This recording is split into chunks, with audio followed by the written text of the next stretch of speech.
Boa noite a todos. Estamos aqui dando início a mais um SPP Online. Esse que é o programa de educação continuada da Sociedade Brasileira de Patologia. E conforme vocês sabem, agora em 2021 a gente deu um upgrade no formato do SPP Online. Agora as aulas são semanais, toda terça-feira às 19 horas. Então você já reserva na sua agenda. Toda terça-feira vai ter alguma atividade do SPP Online. E esse ano a gente está alternando as atividades entre aulas convencionais, expositivas, aulas dadas por membros dos clubes de especialidades da SBP, aulas voltadas para ensino e graduação e ligas de patologia, e também um momento dedicado à nossa revista da sociedade, que é a Surgical and Experimental Pathology. Então, hoje nós teremos uma atividade que faz parte do grupo das aulas de ensino em patologia e para ligas de patologia, e eu tenho assim grandíssima honra e satisfação toda vez que eu converso com o nosso palestrante de hoje, toda vez que eu tenho a oportunidade de estar fazendo alguma atividade com ele, eu me encho de orgulho. Acho que todo mundo aqui também se enche de orgulho, porque todo mundo que fez medicina e estudou patologia como a gente fez, a gente já ouviu falar dele, a gente já estudou através dele, e vocês vão já entender, porque o palestrante de hoje é o Dr. Geraldo Brasileiro Filho, Dr. Geraldo Brasileiro Filho, que foi graduado pela UFMG, lá em Belo Horizonte, também fez doutorado em patologia pela UFMG, fez seu pós-doutorado pela McGill University, no Canadá. Atualmente, ele está aqui como representando o professor de patologia da UFMG, membro da coordenação do Fórum de Ensino em Patologia da Sociedade Brasileira de Patologia, e ele é o editor do livro Bogliolo Patologia, que eu tenho certeza que todos vocês já estudaram através dele. Então, para mim é uma honra enorme você estar diante assim daquele seu professor que mesmo à distância ele estava ali e continua nos ensinando patologia todos os dias, todos os anos. E é por isso que ele escolheu esse tema que ele vai conversar com a gente hoje, que é como estudar e aprender patologia. E sem me demorar muito mais, eu já desde já agradeço o seu aceite, doutor Bugliolo, doutor Geraldo Brasileiro. Muito obrigado por estar aqui conosco e desejo a você uma excelente apresentação. Muito obrigado, doutor Felipe. Boa noite a você, boa noite a todos os estudantes que nos acompanham, boa noite aos nossos colegas professores de patologia e aos colegas patologistas do Brasil afora. Para mim é uma grande satisfação estar aqui nesta noite com vocês para tratar de um assunto que me é muito caro e que me dá muito prazer. Estudantes sobre alguma coisa relacionada com o estudo e o aprendizado da patologia. Por isso mesmo, eu quero agradecer muito sinceramente a esse convite formulado pela Sociedade Brasileira de Patologia, então, para falar sobre esse assunto. Agradeço, então, desde já a presença, o interesse e a atenção de vocês, e como está, então, previsto, iremos falar sobre como estudar e aprender patologia. Boa noite a todos. Neste tempo de que nós dispomos, eu pretendo falar alguma coisa sobre formação médica, dizer e lembrar alguns conceitos básicos em patologia, comentar alguma coisa sobre o papel da patologia na formação médica, que é o nosso objetivo, e, é claro, naturalmente, fazer algumas sugestões de estudo e de aprendizado da patologia. E, por último, é claro, deixar algumas mensagens sobre isso que nós vamos conversar. Desde, então, esse início, eu devo dizer que, inicialmente, não existe, eu não tenho nem nenhuma possibilidade, nenhuma varinha mágica para transformar essa atividade que é tão difícil e complexa, que é estudar e, sobretudo, aprender patologia, mas eu pretendo comentar com vocês alguns aspectos que possam ajudar os estudantes e, de algum modo, também aos professores a tornar esse estudo e aprendizado o mais proveitoso e, sempre que possível, também o mais agradável possível. Quando nós estudamos patologia, nós estamos mirando, tendo um objetivo maior, que é nos tornarmos médicos. Por isso mesmo que nós temos, inicialmente, de considerar alguma coisa a respeito da própria formação médica, que, como a gente sabe, no mundo inteiro, é um assunto bastante complexo e difícil. E para essa formação médica, existem, como a gente sabe, alguns requisitos básicos fundamentais, que são, de um lado, um projeto pedagógico corretamente formulado e implantado, uma estrutura física adequada ao desenvolvimento dessa formação médica, naturalmente, um corpo docente preparado e qualificado para essa finalidade, e não menos importante, é claro, o corpo discente, os estudantes que fazem parte deste processo.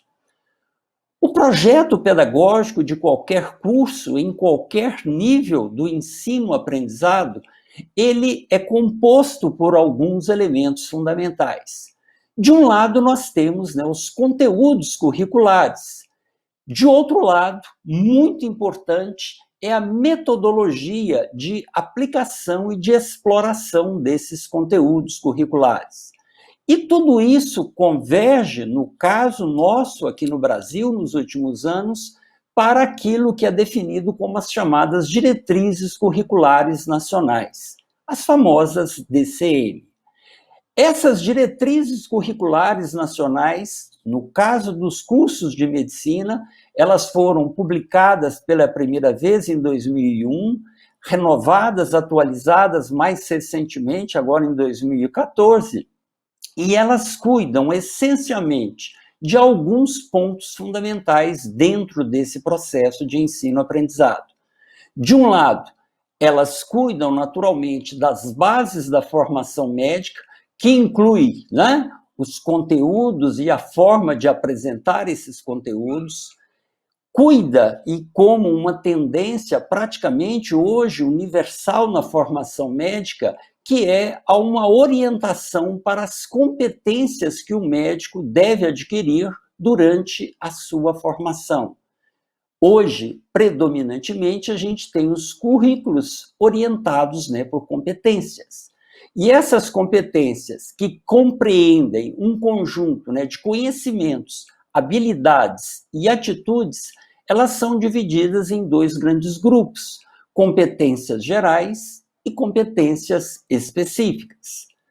Também um ponto importante das diretrizes curriculares é o perfil do egresso, ou seja, que tipo, com que características ou com quais atributos os médicos devem formar e devem alcançar essas competências para exercer a nossa profissão. Como a gente sabe, no país, já há bastante tempo, o perfil do egresso preconizado pelas DCNs é de um médico generalista, no sentido de que qualquer forma de especialização dentro da nossa enorme profissão, diversificada profissão, deve ficar reservada à formação pós-graduada. E é nesse contexto, então, que vem a questão importante para todos nós. Qual é o papel da patologia nesse contexto da formação médica? Todo mundo já sabe, mas não custa lembrar. A palavra patologia vem do prefixo grego patos, que significa doença, e também do sufixo logos, que significa estudo, doutrina. De modo que, etimologicamente, nós podemos definir patologia como o estudo das doenças. Isso é uma verdade, mas é, de certo modo, uma certa simplificação. Isso porque nós precisamos fazer algumas considerações a respeito dessa definição que agora está lembrada. Isso porque, quando a gente fala em estudar doenças, isso é algo realmente muito vasto, muito abrangente.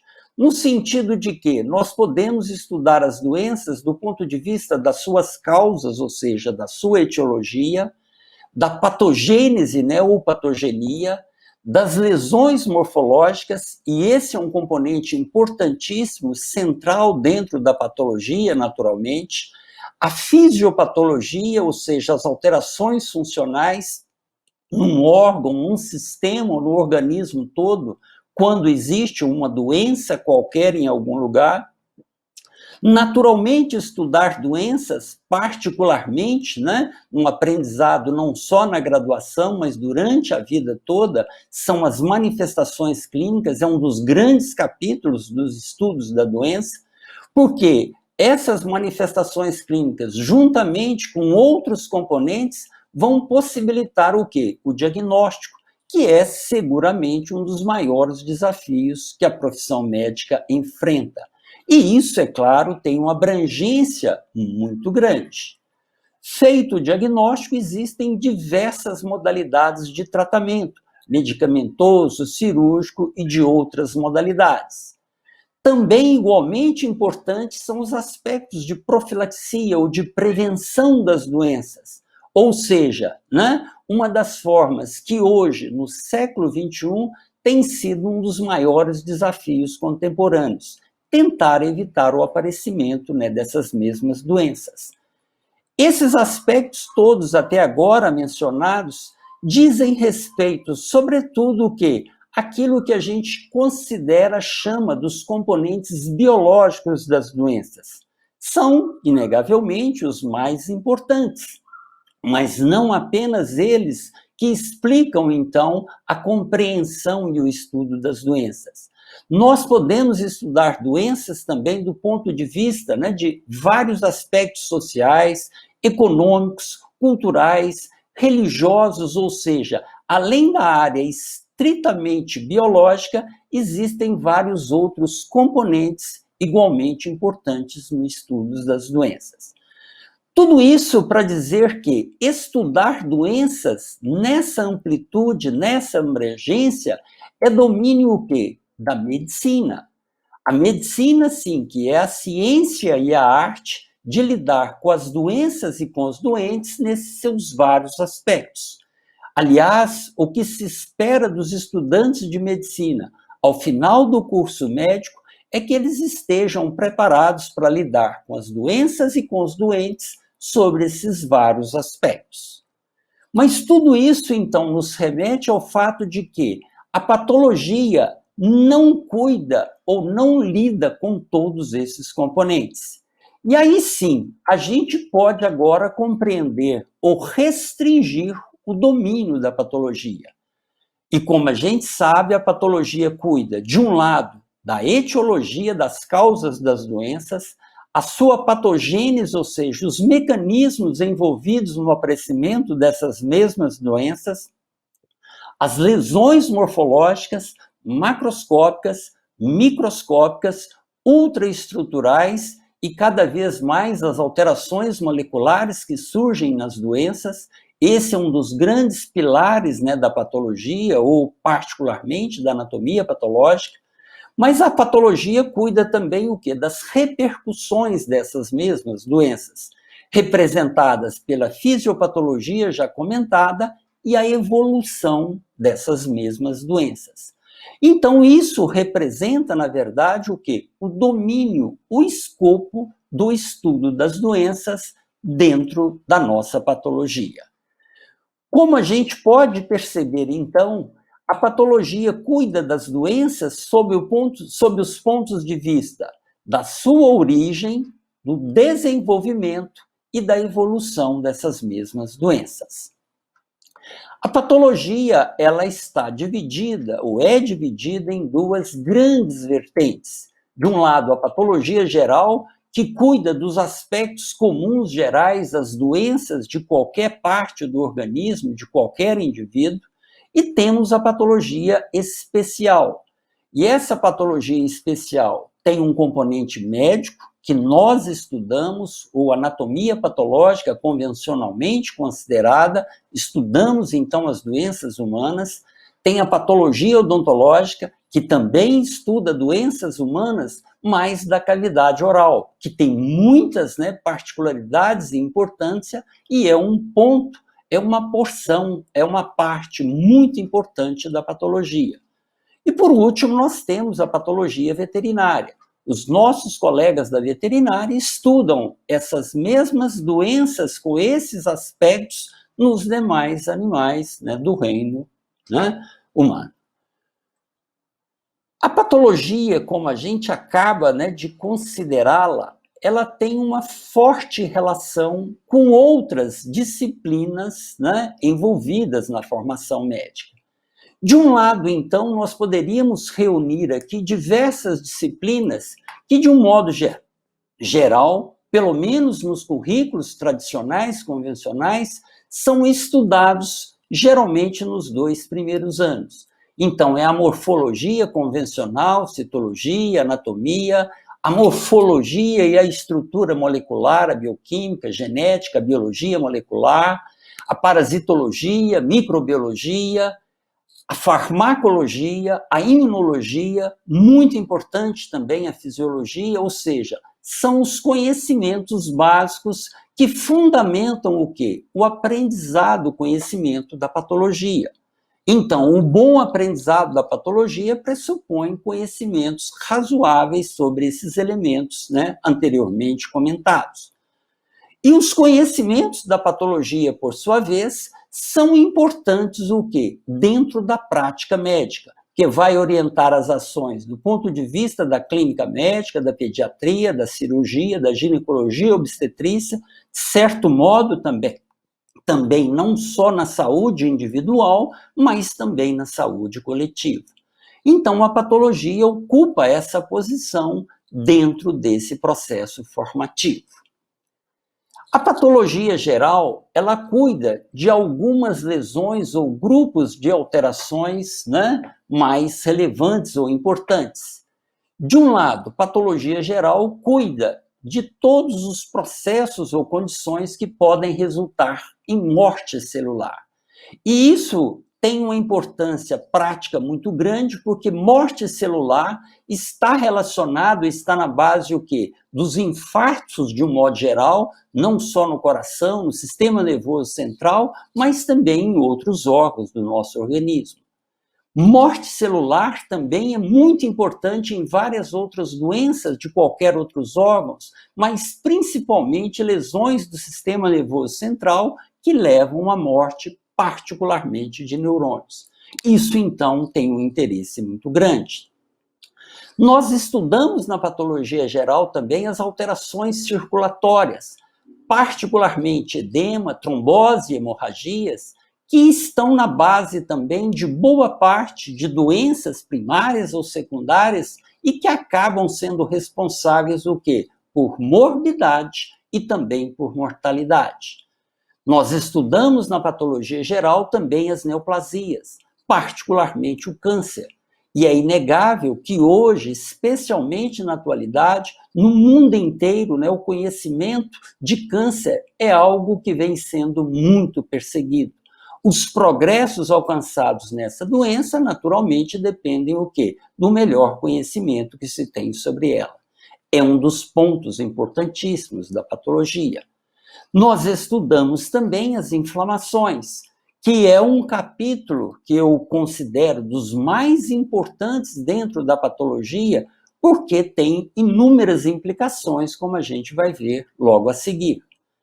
E, por último, na patologia geral, nós cuidamos também de compreender, de estudar o quê? O reparo de lesões. E muitas dessas outras lesões anteriormente consideradas, nós temos destruição celular ou tecidual. E depois, como é que isso evolui? O reparo de lesões também é algo importante nesse contexto. Já a patologia médica, ela cuida, em princípio, das doenças ou das várias doenças de órgãos e sistemas, envolvendo, então, esses vários componentes estudados na patologia geral. E, naturalmente, estuda também as grandes síndromes. Qual é, então, o papel da patologia na formação médica? De uma forma bem sintética, nós podemos acompanhar esse diagrama. De um lado, vamos considerar aqui que nós somos sujeitos a inúmeras agressões físicas, químicas, biológicas, metabólicas, nutricionais e assim por diante. Essas agressões levam a lesões. Agressões levam também a mecanismos de defesa. E essas defesas, muitas vezes, também acabam levando lesões.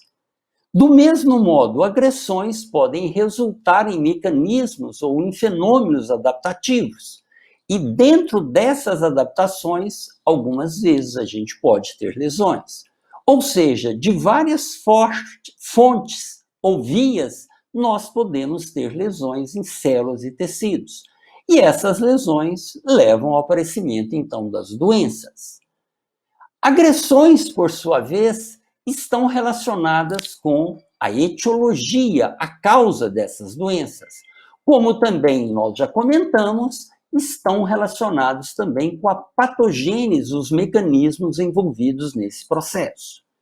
E a grande questão é, por que é importante se conhecer etiologia e patogênese das doenças? De um lado, isso orienta o quê? As ações terapêuticas. De uma maneira bem simplificada, se nós sabemos que uma doença é causada por bactéria e que nós temos um medicamento que é capaz de destruir, de matar essas bactérias, feito o diagnóstico e o tratamento correto, nós temos possibilidade o quê? De ter a cura do paciente. De outro lado, e importante é o fato de que, muitas vezes, nós não conhecemos nem a etiologia, nem a patogênese das doenças. E, portanto, nós não temos como tratar das suas causas. Por isso mesmo, nesses casos, o tratamento é simplesmente o quê? Algo paliativo, no sentido de reduzir os danos e permitir uma sobrevida das pessoas.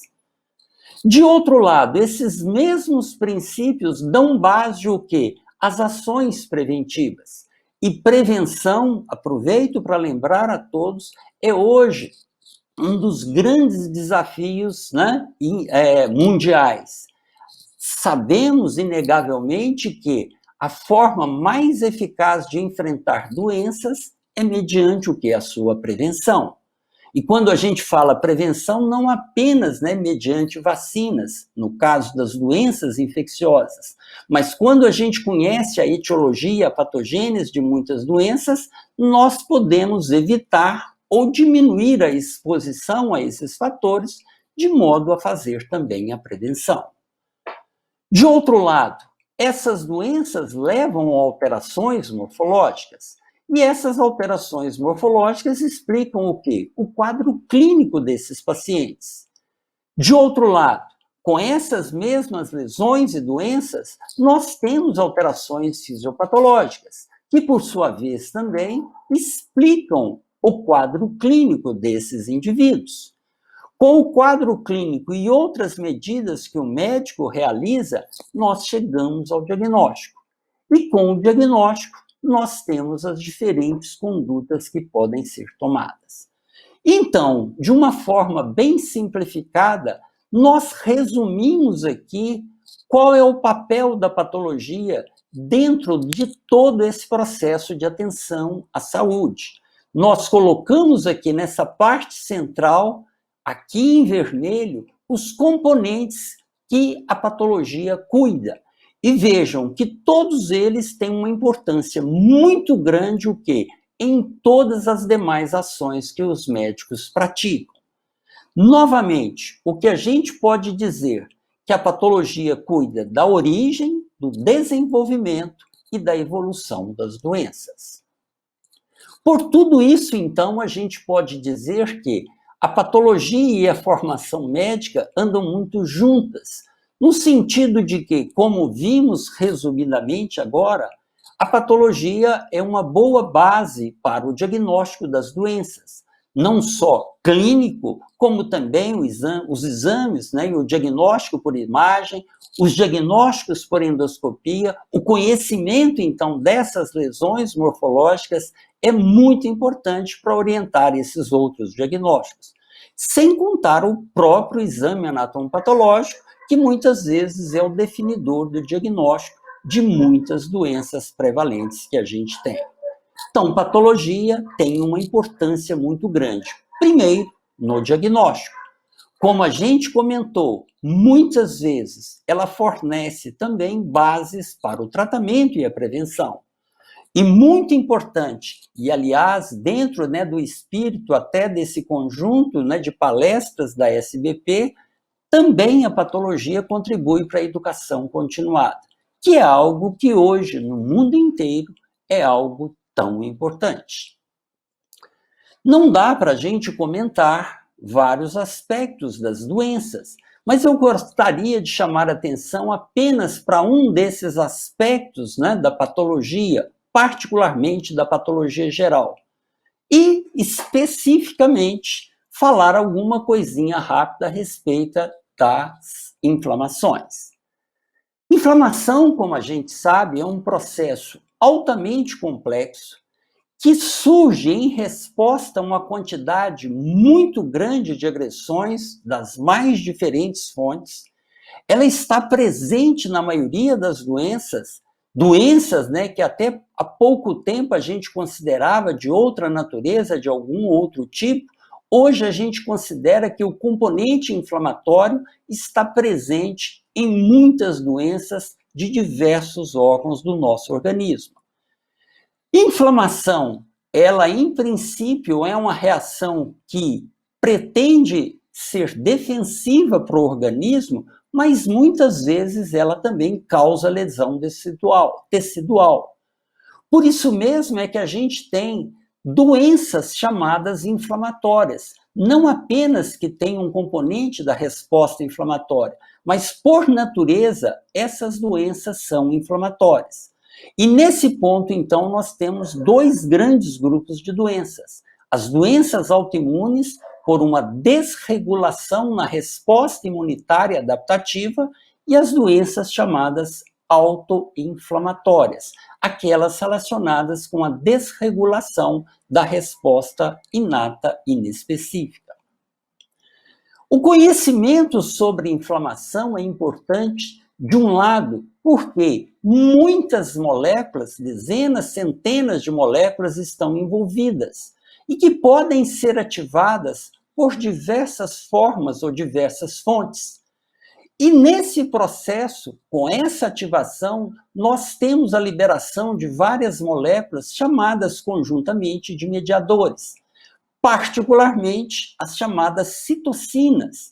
E essas citocinas são as principais moléculas, então, que comandam essa resposta do organismo, em princípio defensiva. Mas como a gente sabe, e cada vez conhecemos mais, às vezes a desregulação na produção dessas citocinas pode levar a um excesso na sua produção que constitui a chamada tempestade de citocinas. Além de citocinas, outros mediadores são liberados em grande quantidade e resultam o quê? Em agressão, em alterações em várias partes do nosso organismo. Talvez um dos exemplos mais notórios seja exatamente o da Covid atualmente. Como a gente sabe, muitos pacientes, particularmente aqueles em estados mais graves, experimentam essa condição e, por isso mesmo, controlar esse processo constitui, inclusive, uma das formas de terapêutica. Também as quimiocinas, né, os agentes quimiotáticos, como também um grupo de mediadores importantes que são as resolvinas, ou seja, moléculas que são liberadas para terminar ou para resolver o processo. Em princípio, uma reação inflamatória ela deve ser iniciada a partir de uma agressão qualquer, mas ela deve ter uma duração e permanecer enquanto apenas ela protege o indivíduo. Então, ela precisa terminar nos momentos adequados. Essas moléculas, que hoje estão sendo também muito estudadas, tem um papel muito grande no término das inflamações. Por isso mesmo, a resolução natural, importante, regulada, o término de uma inflamação é um processo muito importante. Tudo isso para dizer que, na atividade médica do dia a dia, modular uma reação inflamatória é o tratamento de muitas doenças. Por isso mesmo, os médicos utilizam com grande frequência o quê? Medicamentos anti-inflamatórios, esteroides e não esteroides, e que têm indicações, né, precisas. O que eu estou querendo chamar a atenção com vocês é que compreender esse processo inflamatório, os fenômenos biológicos e moleculares que ocorrem nesse processo, é importantíssimo porque nós podemos atuar nessa sequência de eventos trazendo benefícios para os pacientes. Eu considero que hoje um bom médico, no século XXI, deva ter sempre o quê? Conhecimentos, pelo menos razoáveis, a respeito da resposta inflamatória. Para dar apenas algum exemplo disso que foi falado até agora, eu trago aqui uma imagem conhecida de todos, né? Com um pulmão normal, a gente tem o parênquima pulmonar com os alvéolos, aqui a pleura. Em maior aumento, nós temos os alvéolos, os septos alveolares, os capilares, as hemácias. Portanto, o compartimento aéreo, o compartimento sanguíneo, é nesse território que se processam as trocas gasosas indispensáveis para a nossa vida. E um indivíduo que tem um pulmão como esse, quando nós fazemos uma radiografia, aparece uma imagem como essa, uma radiografia normal, em que os campos pulmonares, né, apresentam essa característica, né, básica conhecida de todos. Isso em condições normais. E em uma pneumonia, uma inflamação, particularmente numa inflamação bacteriana?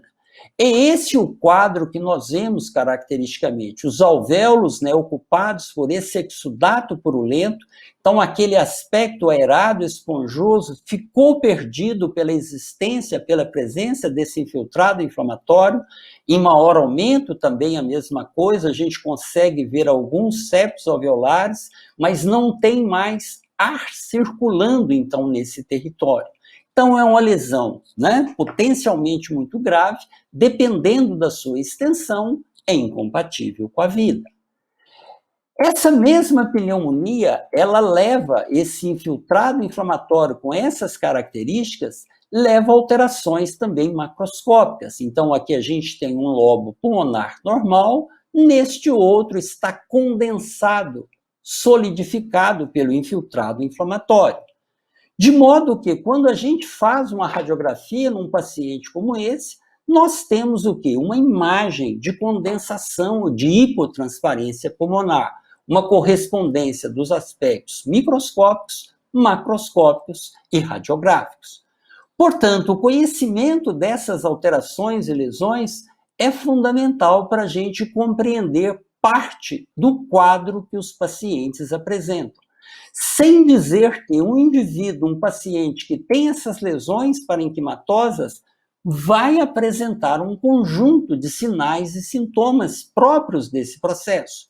E que também vai permitir o quê? Que no exame físico, numa ausculta, numa percussão pulmonar, também a gente encontra o quê? Alterações. Ou seja, para dizer que o conhecimento dessas lesões, dessas alterações, pode contribuir muito o quê? Na prática médica cotidiana. Aqui, então, agora a gente entra exatamente no processo de ensino-aprendizado da patologia, que, de início, a gente pode dizer com uma certa preocupação que, infelizmente, nos últimos anos tem sofrido um processo de desprestígio progressivo. Isso porque, em muitos locais, em muitas escolas, em muitos centros, existe até mesmo um questionamento sobre a necessidade da patologia na formação médica. Em alguns locais existe até a proposta, né, de eliminação da patologia no currículo médico. Ou quando isso não acontece, que a patologia seja inserida como parte de outras disciplinas. Isso, em princípio, integração com outras disciplinas não tem grandes problemas, desde que seja feito de uma maneira adequada. O problema é que, muitas vezes, ao se juntar essas disciplinas, nós temos perda de conteúdos essenciais da patologia. E muitas vezes ela é representada apenas o quê? Pelos achados macro e microscópicos das doenças. Mas vamos lembrar que a patologia, ela cuida de outros aspectos. Etiopatogênese e fisiopatologia, igualmente indispensáveis para a boa prática médica.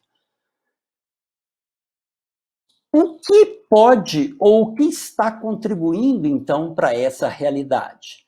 São muitos os fatores. De um lado, nós temos carência de professores.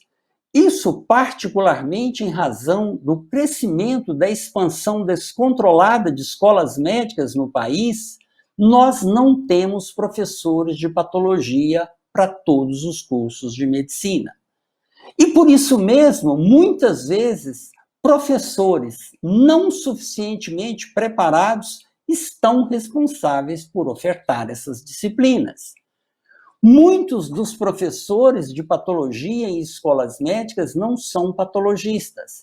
E aqui eu não estou dizendo a patologia geral. Na patologia geral, nós temos bons exemplos de professores não patologistas, não médicos, que podem ministrar bem essas disciplinas. Mas na anatomia patológica, na patologia médica, que é algo próprio dos médicos, é claro que precisamos ter patologistas como seus docentes condutores. Não sendo patologista e não conhecendo a integralidade da disciplina, muitas vezes esses professores não têm capacidade de mostrar a importância da patologia dentro desse contexto. Também falta atualização por parte de muitos deles, não estão acompanhando os avanços do conhecimento e por isso mesmo leva o quê? Também ao desprestígio. Muito preocupante é o fato de que um dos componentes, que eu considero limitantes do bom aprendizado é que muitos colegas têm um apego excessivo a aspectos morfológicos, às vezes irrelevantes. Com isso também, muitas vezes, a gente tem avaliações de aprendizado inadequadas e, com frequência, nós temos reclamações dos alunos de que as provas são apenas o quê? Uma cobrança de uma decoração, muitas vezes inútil. Então, isso é uma parte, é um elemento importante que explica parte desse desprestígio. Também é a parte desse desprestígio a própria política das escolas médicas, que muitas vezes não conhecem e não reconhecem a importância da patologia e não atuam nesse sentido. E também, ou fazendo parte desse contexto como um todo e desse conjunto como um todo, existe desinteresse dos estudantes pela nossa disciplina e muitas vezes até pela própria, pelo estudo da medicina na sua integralidade. Diante disso, então, quais são as sugestões que eu posso apresentar para vocês no sentido de tentar reverter essa situação? De um lado, sugestões de ordem geral. De um lado, em primeiro lugar, a consciência dos estudantes sobre a boa formação médica. Eu sempre lembro aos estudantes que vocês escolheram uma profissão complexa, difícil, que tem que saber muita coisa, tem de aprender medicina. E por isso mesmo que precisam estudar e aprender medicina. Outra sugestão importante é apoiar-se em base científica sólida. Esse é um dos grandes pilares. E talvez agora o próprio exemplo da pandemia da Covid-19 tem nos mostrado cada vez mais a importância dos conhecimentos científicos para a tomada de decisões mais corretas. Então, felizmente, não só na classe dos profissionais e estudantes da saúde, mas na comunidade como um todo, isso está cada vez sendo mais sedimentado. precisamos de ter base científica para tomar ações adequadas. Também recomendo a vocês, estudantes, buscar fontes confiáveis de informações e não simplesmente essa busca imediata, rápida, simples de informações, muitas vezes sem o suficiente embasamento. Nesse ponto, é importante ter como fonte principal de informação livros, e nós temos bons livros de medicina e de patologia, artigos científicos de boas revistas, mas, novamente aqui, nós temos de procurar boas fontes. Não basta ser um artigo científico, precisa ter uma fonte confiável. Basear-se também em relatórios, diretrizes, documentos de boas e de responsáveis, entidades, da nossa sociedade médica, do Ministério da Saúde, ou seja, documentos bem elaborados. Também, como regra geral, aproveitar ao máximo possível as boas aulas. A gente sabe, que num curso de medicina e nos cursos de patologia tem uma certa heterogeneidade, mas não há dúvida, existem boas aulas, tanto teóricas e práticas. Portanto, aproveitar o máximo delas. Estabelecer uma rotina de estudos. Eu sempre digo que é absolutamente necessário que vocês, estudantes, para aprenderem medicina, que é algo bastante amplo, difícil, complexo, tem de estudar bastante e tem de aprender. Para isso, precisa colocar como um procedimento regular, natural, fazer o seu estudo.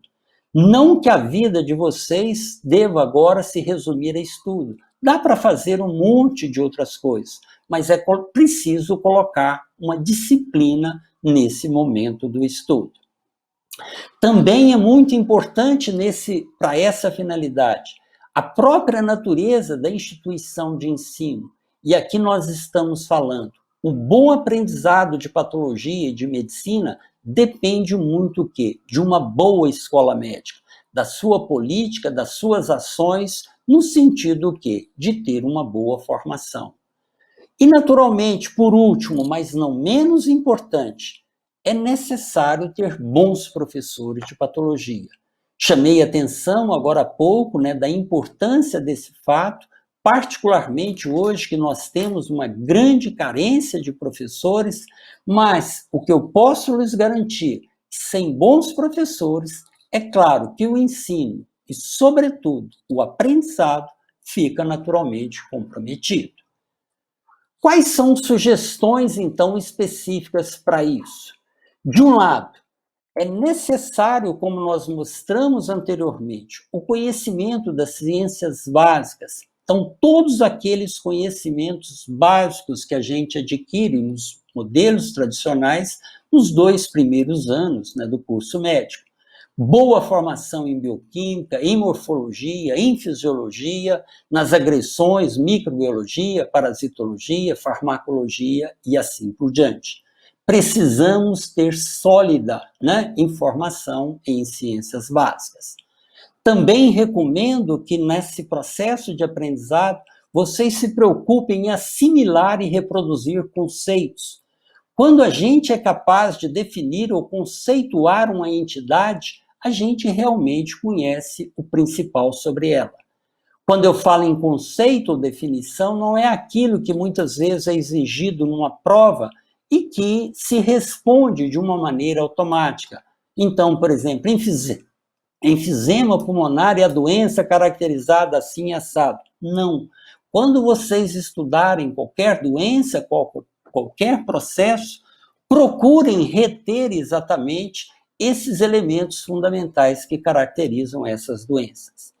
Também, como foi mostrado, é preciso, sempre que possível, conhecer o quê? As causas das doenças, como também a sua patogênese, dada a importância que esses 2 elementos têm na prática médica. Também muito importante é saber identificar os aspectos morfológicos relevantes, e aqui relevantes para o diagnóstico das doenças, para a compreensão da sua fisiopatologia e também para a evolução delas. Naturalmente que nessa parte aqui, vocês dependem muito também dos professores. A interação com os professores ajuda muito nessa finalidade. E também, com uma maneira muito produtiva, é aplicar esses conhecimentos que vocês adquirem nas disciplinas naquilo que vocês estão fazendo na prática clínica. Geralmente, junto com a patologia, vocês já estão estudando outras disciplinas, muitas vezes de conotação clínica, e, portanto, a integração, a interação desses conhecimentos é muito relevante. Ainda dentro dessas sugestões específicas, aproveito para chamar a atenção para que, sempre que possível, acompanhe necrópsias. As necrópsias são, inegavelmente, uma das fontes mais importantes de aprendizado da medicina e de educação continuada. Isso porque a gente estuda, né, um indivíduo como um todo de forma completa, na sua inteireza, e podemos, então, compreender, conhecer e diagnosticar várias lesões e doenças, fazer interrelações muito proveitosas, indiscutivelmente. Isso é algo muito importante. Infelizmente, né, na maioria das escolas médicas hoje, no Brasil, a gente não tem necrópsias. Algumas poucas que continuam fazendo. Talvez, então, um dos grandes desafios que a gente tem é que, a partir dessas escolas ou hospitais que ainda realizam necrópsias, ver se a gente não pode compartilhar com outras escolas. Existem e já existiram no passado algumas experiências importantes nesse sentido, e é algo que eu considero da mais alta relevância. Além das necrópsias acompanhadas no momento da sua realização, as sessões anatomoclínicas são outra forma também muitíssimo valiosa de aprendizado. Também eu recomendo, e isso vocês já praticam, que é formar grupos de estudo. Colegas que têm interesses comuns, gerais, se agrupam para discutir. E nesse ponto é que assume também importância particular as ligas. E o que eu sei nesses últimos muitos anos, 10, 15, 20 anos, as ligas acadêmicas no país todo se expandiram muito, inclusive as ligas de patologia. E eu acompanho parte do trabalho das ligas de patologia, muito interessantes, proveitosas, né? Muito promissoras, e eu estimulo exatamente a fortalecer cada vez mais. As escolas que ainda não têm ligas, procurar saber como se consegue isso é algo bastante promissor. Nessas ligas e nesses grupos, promover a discussão de casos clínicos, compartilhar informações, fazer discussão de artigos científicos, que é outra maneira também muito importante de aprendizado e de educação continuada. Também recomendo a vocês, aqueles que puderem a monitoria, a experiência pessoal que nós temos aqui na UFMG é muito produtiva e proveitosa, positiva na monitoria. Os monitores têm um envolvimento muito grande e acabam, né, aproveitando muito. Naqueles casos em que for possível, dependendo da instituição, as atividades de iniciação científica, né, de pesquisa, são igualmente também muito valiosas. Infelizmente, isso não está disponível para todos, mas quem tiver a oportunidade, não deixe de aproveitá-la. Também recomendo que vocês participem o máximo possível de congressos científicos, seja locais, regionais, nacionais, com a presença, o comparecimento, ouvir especialistas, ouvirem pessoas mais conhecidas, fazer intercâmbio com elas, sempre é muito interessante.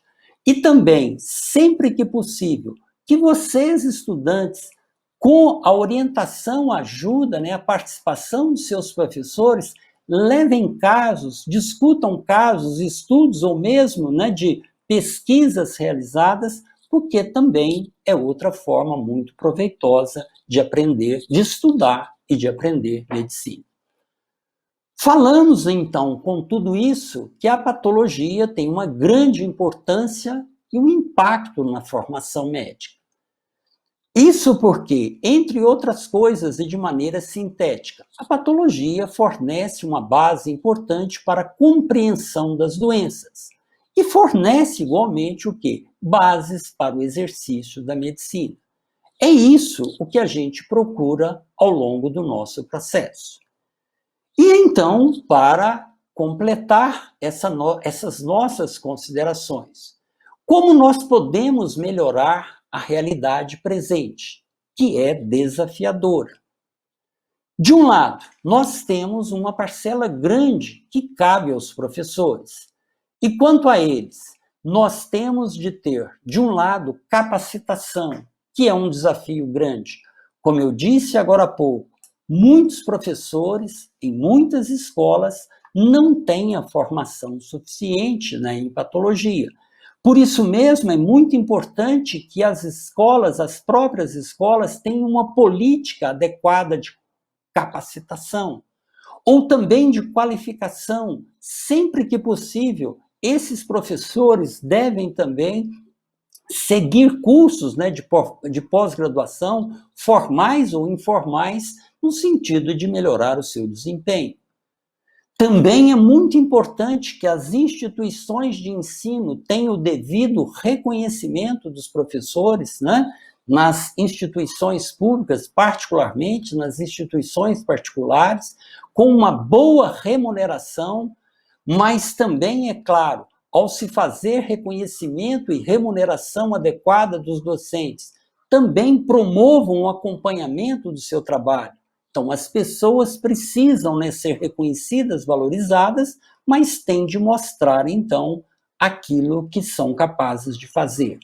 Em outras palavras, precisa haver mais motivação, envolvimento e dedicação de professores em muitos locais.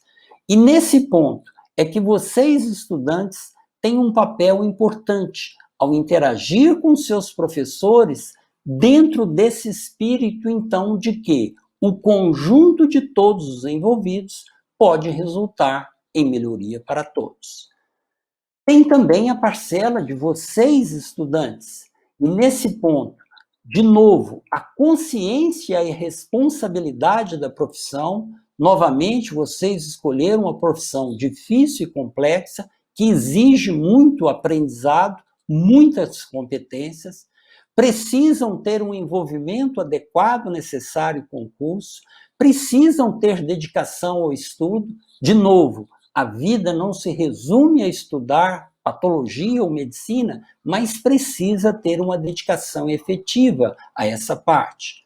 Também conhecer as limitações.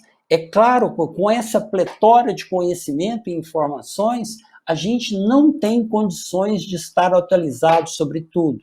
Mas aqui volta aquela recomendação anterior, que vocês tenham uma base sólida. Para quê? Diante de alguma situação nova que vocês não se lembram ou não sabem, vocês terem condições o quê? De consultar fontes adequadas.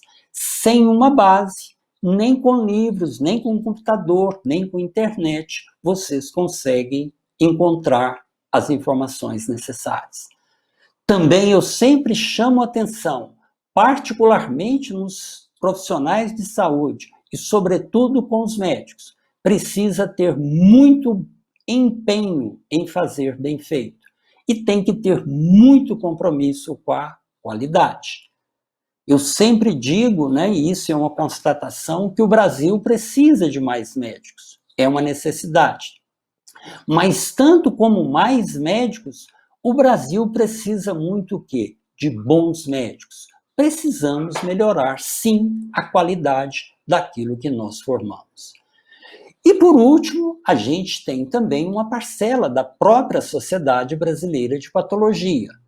A sociedade, é claro, ela cuida, né, do exercício profissional de nós patologistas, e nesse contexto, de uma maneira até mesmo mais ou menos intuitiva, para que a gente tenha uma patologia, né, como especialidade forte, nós precisamos de ter bons patologistas. E para que tenhamos bons patologistas, a gente precisa cuidar da formação da medicina e na patologia. Por isso mesmo é que a SBP, já há muito tempo, além das atividades profissionais, ela tem dedicado ao envolvimento com as atividades de ensino. Ela tem dado apoios a eventos, atividades estudantis. Eu mesmo já participei de várias delas, inclusive essa que nós estamos fazendo neste momento. Também muito importante, mais recente, eu aproveito para comunicar para quem ainda não sabe, que em 2019 foi criado o chamado Fórum de Ensino de Patologia, em que nós reunimos um grupo de professores do país todo interessados exatamente nessa realidade. Se nós temos dificuldades, limitações no bom aprendizado da patologia, o que nós podemos fazer? Então, nós temos trabalhado já, então, há mais de 2 anos nesse sentido e temos alguns produtos. De um lado, neste ano de 2020, vários colegas do Fórum de Ensino fizeram palestras que estão disponibilizadas no site da SBP, em que nós exploramos vários aspectos da patologia e da medicina, tendo a Covid como o elemento, né, fundamental, o contexto da Covid. Aproveito, então, para convidar aqueles que ainda não conhecem ou não sabem, para consultar o site da sociedade e conhecer essas palestras. São bem interessantes. Mas, de outro lado, nós agora estamos trabalhando justamente no sentido de enfrentar essas várias limitações do ensino-aprendizado. Nós estamos discutindo com vários colegas de todas as regiões, né, do país, melhorias no ensino, quanto às bases pedagógicas, né, os conceitos, as necessidades, os objetivos, os conteúdos das disciplinas, as formas e os tipos de aulas. E nesse momento, até aproveitando a realidade trazida pela Covid no ano passado, em que todos nós passamos a utilizar o ensino remoto, e aí nós aprendemos um pouquinho e sabemos, né, que embora isso não substitua, evidentemente, o ensino presencial, mas tem muitas coisas que isso pode ajudar no ensino-aprendizado. Nós estamos trabalhando nisso. Estamos trabalhando também o quê? Com novas formas de avaliação do aprendizado, porque a gente entende que uma boa avaliação do aprendizado é um instrumento também muito poderoso, o quê? De aprendizado da própria disciplina e da patologia. Estamos cuidando também de produzir e depois disponibilizar material instrucional, lâminas, né, imagens de macro e microscopia, construir casos clínicos, se possível, disponibilizar necrópsias e sessões anatomoclínicas, ou seja, algo que pode ser feito no país todo. E importante é que esse fórum, então, e eu aproveito a oportunidade para dizer que ele está aberto a todos os professores. Então, eu peço a vocês, estudantes, para que conversem com seus professores de patologia, para que aqueles que se interessarem, que se juntem ao nosso time. No site da SBP, na página inicial, tem um campo lá para o Fórum de Ensino de Patologia com as orientações. E eu aproveito também para falar aqui para os meus colegas professores de patologia que estão nos acompanhando neste momento, que aqueles que estão preocupados e que têm contribuição para o nosso grupo, se junte a nós. Todas as contribuições de todos os colegas são muito bem-vindas. Para concluir, então, uma mensagem final. O que eu procurei mostrar nesse tempo é que nós temos, né, uma realidade da patologia, do ensino, aprendizado da patologia, com algumas limitações, com alguns desafios, algumas dificuldades, e que a gente pode, então, o quê? Fazer alguma coisa para enfrentar toda essa realidade. Mas um elemento importante, que a solução disso tudo e a melhoria do nosso rendimento depende de uma ação conjunta, que envolve não só os estudantes, né, os aprendizes, mas também, sobretudo, os professores e as próprias instituições de ensino. Sem essa conjunção de objetivos, é claro que a tarefa fica muito mais difícil. Mas para vocês, estudantes, quero deixar primeiro a seguinte mensagem. Como já foi falado, vocês devem estudar muito para aprender, né, a medicina e devem cuidar, então, desse aprendizado. É preciso que se estude, mas também que se aprenda. Não basta estudar apenas para fazer as provas e serem aprovados. É preciso estudar muito e aprender. Aprender patologia e, naturalmente, aprender medicina, que é o objetivo de todos que aqui estão neste momento conosco.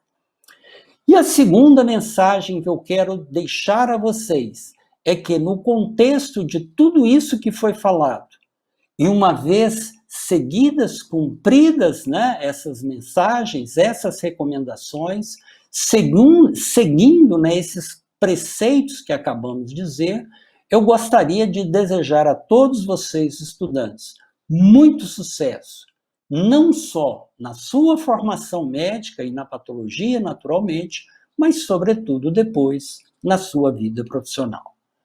Com essas palavras, então, eu quero renovar o agradecimento à SBP pelo convite, pela oportunidade, né, de estar aqui com vocês aqui hoje e pela atenção de vocês, de todos os que nos acompanham neste momento, o meu mais sincero muito obrigado. Doutor Brasileiro, é a gente que agradece por essa aula magistral que o senhor acabou de proferir. E eu devo dizer que existem dados muito positivos, e um deles eu pude presenciar agora mesmo, que a gente tem esse evento dedicado ao ensino de patologia, com 120 pessoas no pico da nossa transmissão, e a gente se mantém ainda com mais de 100 pessoas online, o que para um evento online de medicina, de qualquer sociedade, é um baita público, um dos maiores públicos que a gente já teve aqui no SBP Online, independente do assunto. Então acho que a gente pode ter isso como algo muito positivo, que as pessoas estão realmente interessadas na educação em patologia, não só os colegas que são professores, como outros patologistas que não são envolvidos diretamente com graduação, e também os alunos de medicina despertaram o interesse pela nossa querida patologia, então isso me deixa muito satisfeito. E eu gostaria de agora iniciar um debate com todos vocês que estão aqui presentes. Vocês podem mandar a pergunta aqui no chat, tá? Não fiquem preocupados se não aparecer diretamente no feed do nosso chat, mas eu estou recebendo essas mensagens e eu direciono elas para um cantinho para que eu possa ler todas, né, e vou transmiti-las para o doutor Brasileiro. Muita gente agradecendo, do Brasil inteiro, Divinópolis, Carolina de Divinópolis, muito obrigado, maravilhosa aula, Juliana de São Paulo, Juliana Tagawa, obrigada, Marisa Janelu de Vitória, que é egressa da pós-graduação da UFMG, está muito feliz por tê-lo ouvido novamente, Berenice Cater, que é aqui de Taubaté, Carolina Elias de Campinas, então tem gente do Brasil inteiro, Gabriel Toguchi, Distrito Federal, então o Brasil todo nos acompanhou, e quem perdeu alguma parte, quem quer ver de novo, quem quer indicar para algum colega essa apresentação do Doutor Brasileiro, é só falar que vai ficar disponível no site da SBP, no máximo semana que vem, isso já vai para a área de associados, você pode indicar para os seus amigos e rever e colocar para os estudantes também esse vídeo, podem usar à vontade, o vídeo é de todos nós, podem utilizar isso nas suas aulas, nas suas reuniões. Então agora, doutor Brasileiro, eu queria passar por algumas perguntas. Primeiramente, uma pergunta do Leonardo Dentes, que também é mineiro, como o senhor, e ele faz uma pergunta que envolve agora esse cenário de pandemia. Ele fala: professor Brasileiro, sempre um enorme prazer ouvi-lo. Gostaria de saber sua opinião sobre nosso atual cenário de ensino à distância, remoto, online, como quer que seja chamado, devido à pandemia, em especial à patologia. Que papel teriam as inúmeras ferramentas virtuais para um melhor aprendizado em patologia? E eu complemento conceitualmente a pergunta do Leonardo, que também sempre nos acompanha aqui no SBP Online desde o seu início. quais são os desafios desse ensino online à distância da patologia e quais são as oportunidades que o senhor enxerga? Ok. Leonardo, obrigado pelas considerações e pela pergunta. Realmente, essa é uma grande questão que afeta a todos nós, professores. O que eu posso dizer, a partir da experiência, né, desse período que nós já vivemos, e da experiência que eu tive da literatura mundial, é que realmente o ensino remoto ele não substitui o ensino presencial. Existe realmente o quê? Limitação no aprendizado, porque a gente não pode reproduzir isso tudo. Aliás, na medicina, particularmente, né, nas profissões da saúde, a parte presencial, que envolve, então, o professor, o aluno e o paciente ou a comunidade, são indispensáveis para o correto aprendizado. Na patologia, e as experiências que nós já tivemos no país afora, inclusive nós aqui na UFMG, nós tivemos algumas experiências. Em algumas partes, em algumas disciplinas, em alguns conteúdos, a via remota até que pôde suprir boa parte das nossas necessidades pedagógicas, né, curriculares. Mas, para a essência, a parte fundamental daquilo que a gente oferece nos cursos convencionais, houve realmente um certo prejuízo no rendimento. Um outro aspecto também que faz parte dessa realidade, não sei, até gostaria de saber a experiência de demais colegas país afora, é que esse ensino remoto, né, ele provocou também um certo desinteresse dos estudantes.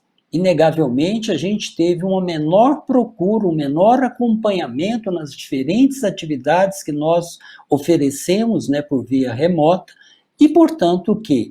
Provavelmente também porque os estudantes perceberam, né, um menor aproveitamento disso tudo. Então, que existe algum prejuízo, alguma limitação, eu não tenho dúvida que é isso. Neste momento, no entanto, e como esse período durou muito e, infelizmente, deve durar ainda algum tempo considerável, nós temos o ensino remoto como a única, né, possibilidade. De outro lado, esse ensino remoto nos mostrou algumas coisas interessantes. Primeiro, que nós podemos fazer algumas atividades por essa via remota com algum aproveitamento bom. Isso vai depender muito da própria capacidade e criatividade nossa. Mesmo porque boa parte dos professores nem conhecia, né, a disponibilidade dessas ferramentas disponíveis. Subitamente nós fomos confrontados com essa realidade e tivemos de responder de uma forma mais ou menos bem coordenada. Nós aprendemos também que existem vários recursos, né, tecnológicos providos, né, trazidos pela computação eletrônica, que a gente pode aproveitar com proveito. Aliás, nós no Fórum de Ensino de Patologia, nesse momento, estamos estudando exatamente o quê? Todas ou quais são as possibilidades viáveis de implantação disso nas escolas médicas que podem facilitar. E o que a gente percebeu é que existem várias estratégias, várias formas, várias plataformas que podem ser utilizadas com sucesso. Não só para o ensino convencional, também nas avaliações, e isso a gente sabe que isso pode ser bastante proveitoso. Então, em síntese, o que eu posso dizer, Leonardo e Felipe, é que esse ensino remoto, ele não supre o ensino presencial, foi uma tentativa de a gente, né, recuperar parte, né, dessas dificuldades todas, das limitações. Nós temos alguma coisa que nos parece promissor, então daí que a gente precisa tentar explorar cada vez mais os recursos disponíveis, precisamos ter criatividade, boas ideias, Precisamos fortalecer no fórum de ensino tudo isso que pode ser feito, mas eu acredito que alguma coisa boa, né, vai sair disso. E, por último, mas também não menos importante, essa realidade mostrou para nós, justamente, Leonardo e Felipe, que a presença nossa dos professores com os alunos nos nossos ambientes de estudo é uma coisa muito valiosa. Certamente, quando nós retomarmos, quando isso voltar a uma condição minimamente normal, a gente vai saber até valorizar e aproveitar melhor essa interação interpessoal. Mas então, teve limitações, tem alguma coisa promissora, nós devemos aproveitar e isso, alguma coisa de boa vai ficar. Aproveito esse assunto, tô brasileiro, e para ler já a pergunta da Liana Mendes, de Teresina, no Piauí, e ela fala que é a maior preocupação entre os professores da atualidade. Como avaliar os alunos? Por Google Forms, por gamificação, né, através de jogos, através de trabalhos. Qual é a sua experiência nessa avaliação dos alunos à distância? Liana, obrigado por essa pergunta. Isso é algo que me preocupa tremendamente. A minha experiência pessoal, e olha que eu tenho pouca experiência, né, com essa realidade virtual, é que no campo da avaliação nós não fomos bem-sucedidos. A estratégia que nós utilizamos aqui, para mim, não cumpriu os objetivos. Mesmo porque a gente procurou fazer uma avaliação tradicional utilizando as ferramentas disponíveis pela computação. Isso não funcionou. Tem muitas restrições, muitas limitações. A parte boa dessa coisa, agora que a gente está, pelo menos da minha parte, estou conhecendo mais os recursos e o potencial dessas outras plataformas, especialmente de gamificação e de outras modalidades avaliativas que a gente pode aplicar com sucesso. Eu vejo isso como promissor. É um dos grandes desafios que nós estamos trabalhando justamente agora no fórum. Tem um grupo de trabalho que cuida exatamente, né, dessa ação. Eu coloco muita fé nisso. Eu acho que até o fim deste ano a gente poderá apresentar alguma coisa que possa dar algum passo adiante. Mas neste momento, da experiência que eu tenho, a avaliação do aprendizado ficou prejudicada, comprometida apenas por essa via remota. Mas a potencialidade é grande. Eu acho que tem muito relacionado com a sua primeira resposta, que ninguém teve preparo para essa transição para o ensino remoto. As pessoas simplesmente foram arremessadas nisso, falaram, a partir de agora a gente vai ser assim e a gente vai ter que aprender, e esse aprendizado está sendo construído, e a gente está aprendendo a lidar com as ferramentas, e eu acredito assim, tem muita coisa, por exemplo, em termos de aula expositiva, isso acho que todo mundo já está careca de assistir, se conectar online, assistir uma apresentação.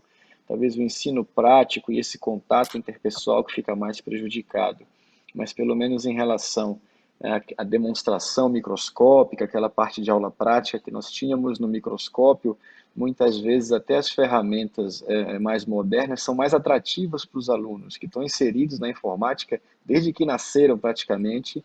Então, se a gente tem acesso a uma plataforma virtual, por exemplo, o Pat Presenter, que é uma plataforma aberta, que você tem acesso a lâminas, ou se as faculdades conseguissem investir na digitalização do acervo de lâminas, talvez isso possa ser utilizado como uma ferramenta importante também, até para avaliação, né, e ensino e aprendizado desses alunos.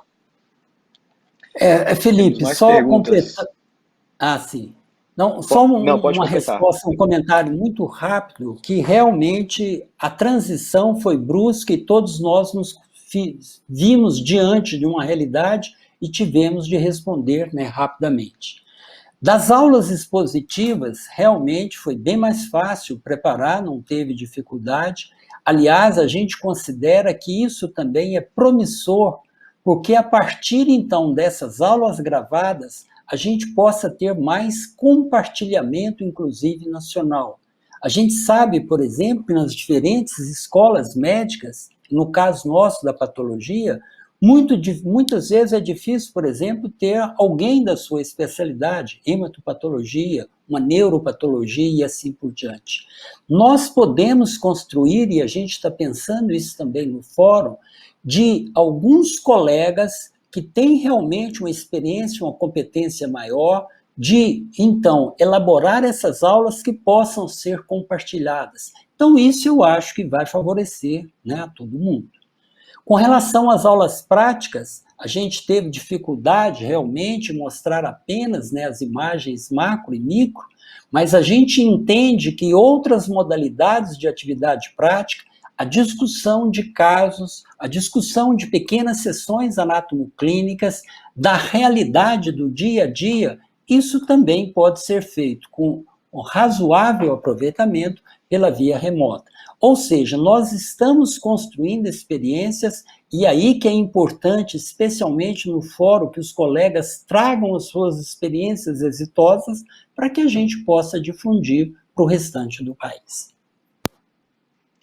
E aí tem uma pergunta que é do Andrigo Saldanha, que também é de Minas, e coincide com uma pergunta também da Liana, lá do Piauí, que é em relação às necrópsias, né? Que necrópsias a gente fica impossibilitado de fazer e aprender a partir das necrópsias. E como equacionar, como suprir essa carência, né? A gente perdeu essa grande ferramenta de aprendizado, ensino e aprendizado que é a necrópsia. Qual a sua visão sobre esse aspecto?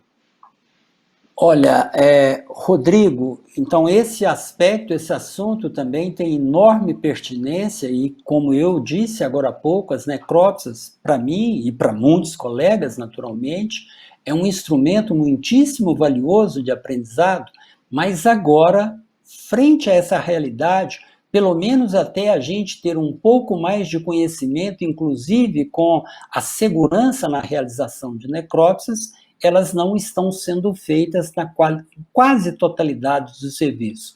A gente tem alguns serviços que continuam realizando necrópsias, sejam minimamente invasivas, ou sejam até mesmo necrópsias completas, isso é fato, né? A gente tem algumas experiências e até mesmo boa parte dos conhecimentos que nós tivemos na Covid a respeito, né, dos estudos necroscópicos, foram obtidos, né, desses procedimentos. Seja, principalmente, né, aí em São Paulo, com as necrópsicas minimamente invasivas, mas seja também do meu conhecimento, sobretudo em Manaus, que os colegas fizeram e fazem ainda necrópsias completas e trazem informações muito valiosas. Neste momento, então, e a gente não sabe até quando, as necrópsias não podem ser realizadas. Então, temporariamente, nós ficaremos privados.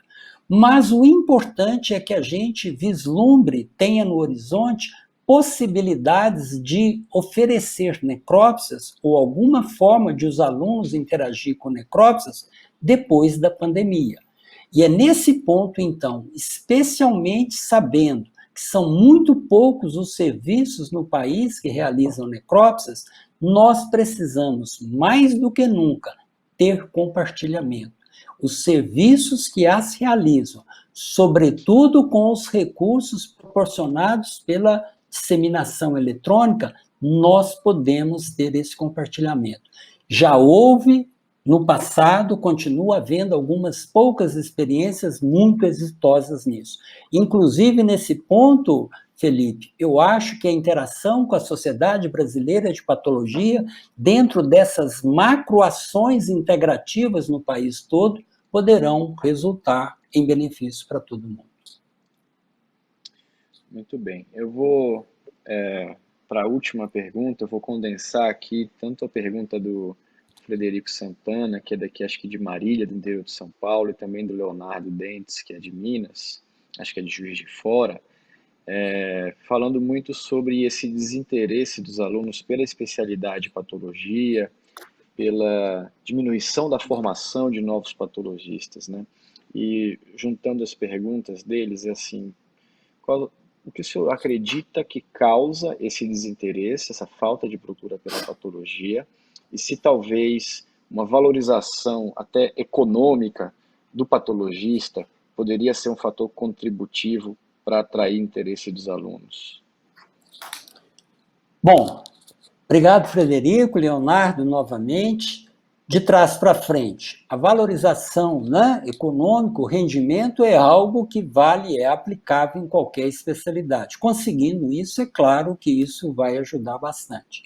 Mas a raiz do problema, eu acho que ela está um pouco fora apenas desse aspecto.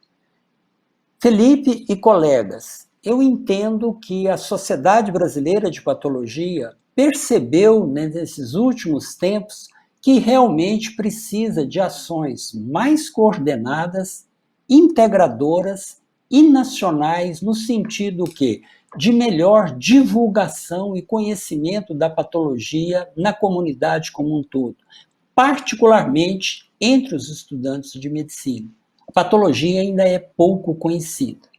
Além disso, do meu conhecimento também, nas disciplinas de anatomia patológica, nas matérias que a gente leciona, muitas vezes a parte essencialmente prática da patologia, do exercício, do ofício dos patologistas é pouco explorado, de modo que os alunos e os futuros médicos, eles têm pouca percepção do alcance, do potencial, do valor que o patologista tem dentro da equipe como um todo. Então, nesse sentido, eu considero bastante, né, positiva e promissora essa iniciativa da SBP no sentido de ampliar da forma mais veemente, abrangente, profunda, a divulgação da especialidade patologista nas escolas médicas.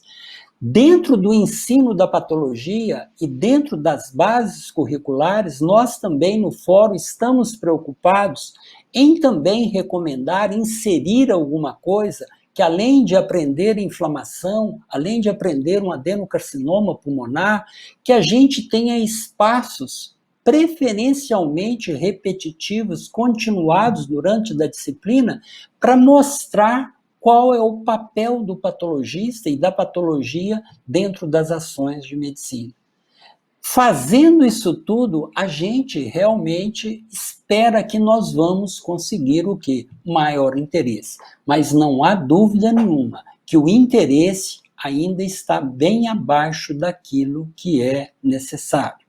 Na nossa experiência na UFMG, felizmente nós temos um número de vagas de residência que sempre foram ocupados, preenchidos inteiramente. Mas nós sabemos de maneira preocupante, em muitos programas de residência médica, até mesmo de boa qualidade, que não conseguem preencher todas as vagas, existem vagas ociosas ou mesmo um número considerável de desistências. Então, esse é um problema que deve ser enfrentado de maneira conjunta. Então, são os professores das disciplinas de patologia, cabe a nós fortalecermos essa informação, precisa da continuidade das ações da SBP, enfim, todos mostrarem para os nossos estudantes o que é a patologia, o seu potencial, as suas eventuais vantagens, porque essa é uma necessidade inadiável. Perfeito, doutor Brasileiro, concordo plenamente com as suas colocações. Eu ia finalizar, mas surgiu uma pergunta aqui que eu acho que eu vou finalizar com ela. Agora vai ser finalizar mesmo, prometo. É uma pergunta do Heracles Brandão, que é de Alagoas. E ele parabeniza pela iniciativa e pela escolha do palestrante. E ele quer saber assim, o que o senhor considera que vai ser o impacto do fato da gente não ter em muitas universidades patologistas lecionando patologia. Ele falou que carência de patologistas qualificados, mas eu não diria nem isso. Acho que um patologista que treina para lecionar é um patologista qualificado. Eu diria assim, a carência de patologistas para lecionar patologia. Qual é o impacto na formação do futuro médico? Entendeu? Não do futuro patologista, do futuro médico profissional que vai atuar nas diversas especialidades da medicina.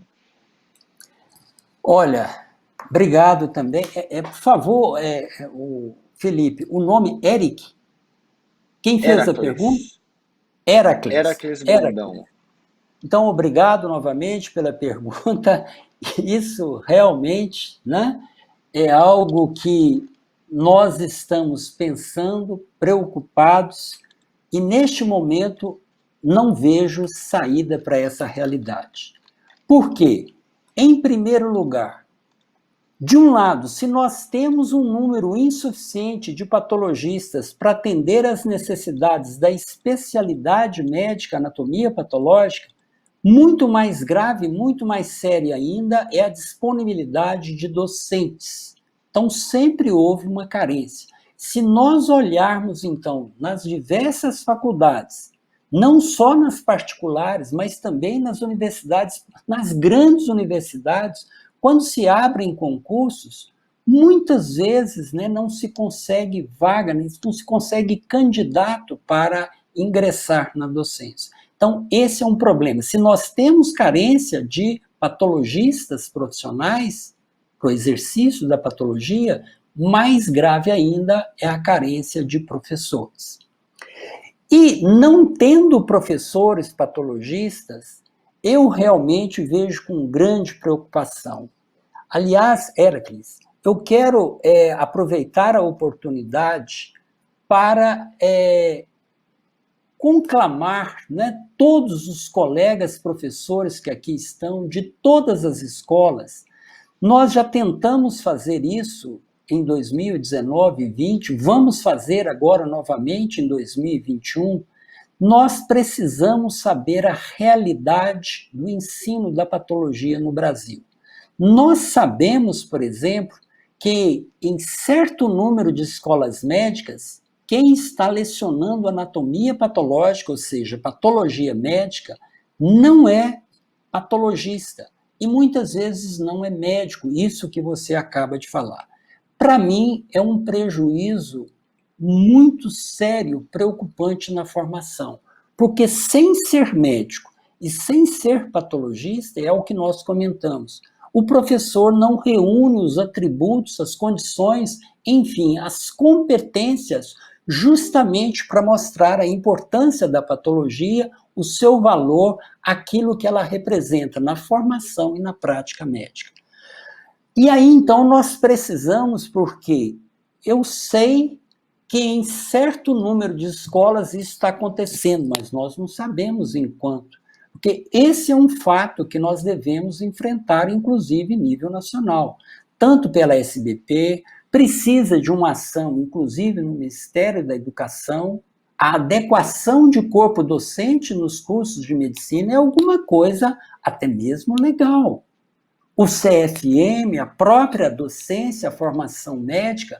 Agora, o que eu quero pedir, então, seja aos estudantes, seja aos professores que nos estão acompanhando neste momento, é que quando nós fizermos o próximo, né, questionário, solicitação de informações, que não deixem de responder. Nós precisamos conhecer essa realidade para dimensioná-la e até mesmo para fortalecer as nossas ações nesse sentido. Mas concordo inteiramente. A falta de professores patologistas na formação médica é algo bastante negativo. Eu arriscaria dizer, doutor brasileiro, que não por coincidência, as melhores faculdades de medicina do Brasil geralmente têm excelentes cadeiras, excelentes disciplinas de patologia. Isso não é à toa, né? Geralmente você constrói a base para você partir para as clínicas a partir da patologia e da anatomia patológica. Não é mera coincidência que você forma bons médicos nessas universidades. Felipe, realmente, olha, eu não tinha feito ainda essa associação, mas eu concordo inteiramente com ela. E, aliás, os alunos, né, das boas faculdades, dos bons cursos, como você disse, eles reconhecem o papel, o valor da patologia na formação médica. Então, existe realmente essa correspondência. Cabe a nós, portanto, os professores de patologia, país afora, de tentar fortalecer isso cada vez mais. E da mesma forma, os bons médicos, independente da especialidade, pode ser médico da família, cirurgião, pediatra, ginecologista, em geral, os bons colegas, eles têm uma boa base de patologia. Isso Reconhece. também não é coincidência. Como eu falei, né, a patologia é a base para a boa prática médica. Sou brasileiro, eu podia ficar aqui a noite inteira conversando com o senhor. Eu sempre acho um barato a gente conversar, mas pelo adiantado da hora a gente vai encerrar essa live. Mais uma vez eu agradeço o senhor. A gente reuniu aqui, como eu falei, 120 pessoas no pico da transmissão para falar de ensino em patologia, o que é fantástico. Então, muito obrigado por sua dedicação de sempre e eu espero continuar assim caminhando junto nessa trajetória aí para melhorar o ensino-aprendizado em patologia. Muito obrigado. Eu é que agradeço novamente, Felipe, essa oportunidade. Foi um prazer. Veja que eu estou agradecendo não apenas formalmente, mas isso é mais do que sincero, né? Pela percepção que vocês têm. Realmente, isso é algo que me tem um valor enorme. A minha vida foi toda dedicada ao ensino-aprendizado da patologia e da medicina. Então, muito obrigado por essa oportunidade. Um grande abraço a todos que nos acompanharam. Espero, né, que algumas dessas mensagens tenham sido úteis e até uma próxima oportunidade. Muito obrigado, boa noite. E a todos vocês que nos acompanharam, deixo aqui o meu muito obrigado. Não deixem de acompanhar o SPP Online 2021. Está toda terça-feira às 19 horas. Na próxima terça-feira, dia 30 de março, teremos aqui um bate-papo com o Dr. Fernando Soares para falar mais sobre a Surgical and Experimental Pathology. Então, com isso eu me despeço. Boa noite a todos e fiquem com Deus.